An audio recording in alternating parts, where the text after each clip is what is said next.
Hello everybody, myself Aryan Shukla. Welcome to your medical सा channel the antidote पर।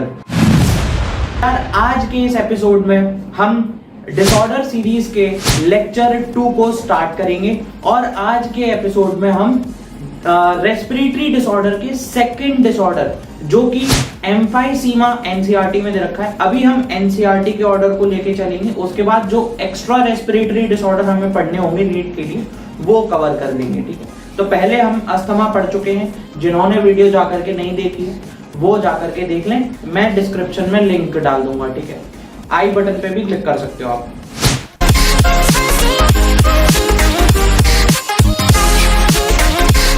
तो यार एम्फाइसीमा, सबसे पहले इस शब्द का मतलब निकल के क्या आ रहा है?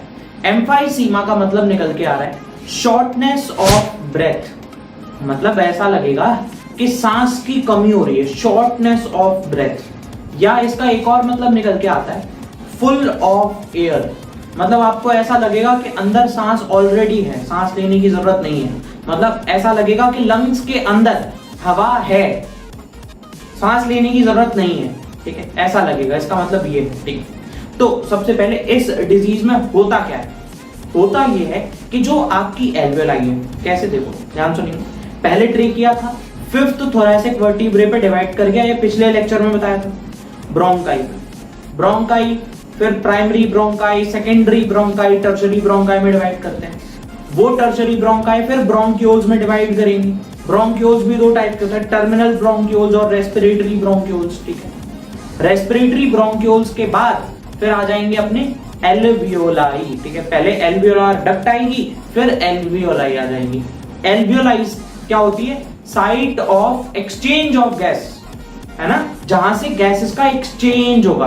तो होता क्या है, जो एल्वियोलाई की वॉल्स है, क्योंकि भाई वॉल्स के थ्रू ही गैसेस एक्सचेंज होती हैं, तो जो एल्वियोलाई की वॉल्स है उनमें जो इलास्टिक टिश्यू होता है वो रिप्लेस हो जाता है कनेक्टिव टिश्यू से, जिससे क्या होगा, इलास्टिसिटी लूज हो जाएगी।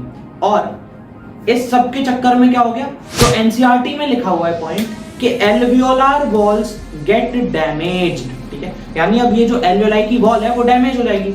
अब भाई साहब मान लो एक एल्वियोलाई की वॉल डैमेज हुई, ऐसे ही बहुत सारी एल्वियोलाई की वॉल डैमेज हो जाएगी। तो आपका जो रेस्पिरेटरी सरफेस एरिया है, मतलब जो सरफेस एरिया आप ये इस डायग्राम में जो सरफेस एरिया है, ठीक है, वो क्या हो जाएगा, कम हो जाएगा, जहां से गैसेस एक्सचेंज हो रही है। तो रेस्पिरेटरी सरफेस एरिया डिक्रीजेस, जिसके कारण क्या होगा, आपको शॉर्टनेस ऑफ ब्रेथ लगेगा, है ना, अंदर ऑक्सीजन की कमी होने लगेगी, कार्बन डाइऑक्साइड ज्यादा होने लगेगा, क्योंकि रेस्पिरेटरी सरफेस एरिया कम हो चुका है। ठीक है, तो एक्चुअल में क्या होता है, इसमें जो एल्वियोलाई की वॉल्स हैं उनमें इलास्टिक टिश्यू रिप्लेस हो जाता है कनेक्टिव टिश्यू से। इस कारण क्या हो गया, एल्वियोलाई की वॉल्स डैमेज हो गई। डैमेज हो गई तो रेस्पिरेटरी सरफेस एरिया डिक्रीज हो गया। रेस्पिरेटरी सरफेस एरिया डिक्रीज हो गया, उसकी वजह से क्या होगा, एक्सचेंज ऑफ गैसेस नहीं हो पाएगा, जिसकी वजह से आपको शॉर्टनेस ऑफ ब्रेथ या फिर फुल ऑफ एयर जैसा लगेगा। ठीक है, और ये आपने डायग्राम भी पढ़ा होगा एनसीईआरटी में, जब आपने इस चैप्टर को स्टडी किया होगा। सबसे पहले जो एल्वियोलाई की सिंपल स्क्वैमस एपिथेलियम एनसीईआरटी में डायग्राम है, मैं यहाँ पर लगा देता हूँ, सिंपल स्क्वैमस एपिथेलियम, उसके बाद बेसमेंट मेम्ब्रेन। ठीक है, और बेसमेंट मेम्ब्रेन के बाद जो कैपिलरी है, जो ब्लड वेसल है, उसकी एंडोथेलियम। इन 3 लेयर्स को पास करना होता है गैसेस को। ठीक है, तभी गैस एल्वियोलाई से ब्लड में जाएगी और ब्लड से एल्वियोलाई में जाएगी, ऐसे एक्सचेंज होगा, राइट। तो अब ये वॉल्स डैमेज होती जा रही है, तो सरफेस एरिया कम हो गया, तो एक्सचेंज ऑफ गैसेस नहीं हो पाएगा अच्छे से। अच्छा, अब इसका कारण क्या है, किन कारणों की वजह से होता है? सबसे मुख्य कारण है सिगरेट स्मोकिंग। ठीक है, ये आपके एनसीईआरटी में भी दिया हुआ है। ठीक है, जो मैं बता रहा हूँ ना एनसीईआरटी में दिया हुआ है, उन पर क्वेश्चन आए हैं भाई। ठीक है, तो वो जरूर सबसे इंपॉर्टेंट चीज हो जाती है। ठीक है, अब दूसरा कारण क्या है, एयर पॉल्यूशन। ठीक है, तो ये जो 2 हैं वो मेन कारण हैं। अब इसमें सिम्टम्स क्या आते हैं? सिम्टम ये हो जाता है कि जो ब्रोंक्यूल्स है और जो एल्वियोलाई, भाई एल्वियोलाई की वॉल डैमेज हो रही थी तो इनमें इन्फ्लामेशन हो जाएगी। कारण क्या होगा, अब गैसेस एक्सचेंज नहीं हो पा रही है, तो एक्सपिरेशन मतलब सांस को बाहर निकालना बहुत डिफिकल्ट हो जाएगा। प्रिवेंटिव मेजर्स क्या ले सकते हो, इस बीमारी से बचाव क्या है कि आपको ये बीमारी ना हो?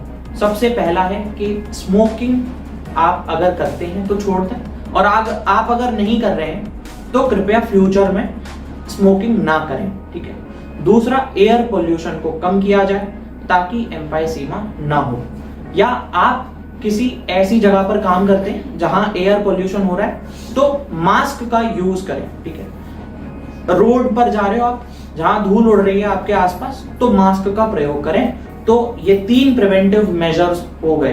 पहला, आप स्मोकिंग छोड़ दें, स्मोकिंग ना करें। दूसरा, एयर पोल्यूशन से बचें, और एयर पोल्यूशन से बचने के लिए मास्क लगाएं। तो मैं अब आपको बता देता हूं कि एम्फाइसीमा से इंपॉर्टेंट क्वेश्चन क्या आते हैं। शब्द पकड़ना और आंसर दे देना। मान लो आपसे एम्फाइसीमा के बारे में उन्होंने पूछ दिया, सिगरेट स्मोकिंग के कारण कौन सा डिजीज होता है, तो सीधे एम्फाइसीमा लगा के आना, सिगरेट स्मोकिंग अगर आ जाए शब्द तो। दूसरा, शॉर्टनेस ऑफ ब्रेथ अगर आए, एम्फाइसीमा लगा के आना। एल्वियोलार वॉल्स गेट डैमेज्ड आए, एम्फाइसीमा लगा करके आना। ये कुछ ऐसे शब्द हैं, टर्म्स हैं जो डायरेक्ट क्वेश्चन में पूछ लिए जाते हैं। इनको पता लगा करके आप सीधे डायरेक्ट ऑप्शन टिक कर सकते हो, ठीक है। मोस्ट इंपॉर्टेंट ये टर्म्स हैं, एनसीईआरटी में दे रखे हैं direct. Alveolar wall gets damaged, cigarette smoking की वजह से होता है, और शॉर्टनेस ऑफ ब्रेथ। यार एक चीज़ और है जो बतानी कि एम्फाइसीमा भी एक क्रॉनिक डिसऑर्डर है। जैसे कि अस्थमा एक क्रॉनिक डिसऑर्डर था, वैसे ही एम्फाइसीमा भी एक क्रॉनिक डिसऑर्डर है। मैं नहीं चाहता ना कि एक भी पॉइंट छूट जाए, ठीक है। आज का एपिसोड यहाँ पर खत्म होता है, ठीक है। अगले वीडियो में हम अगला रेस्पिरेटरी डिसऑर्डर डिस्कस करेंगे। मिलते हैं अगले वीडियो में।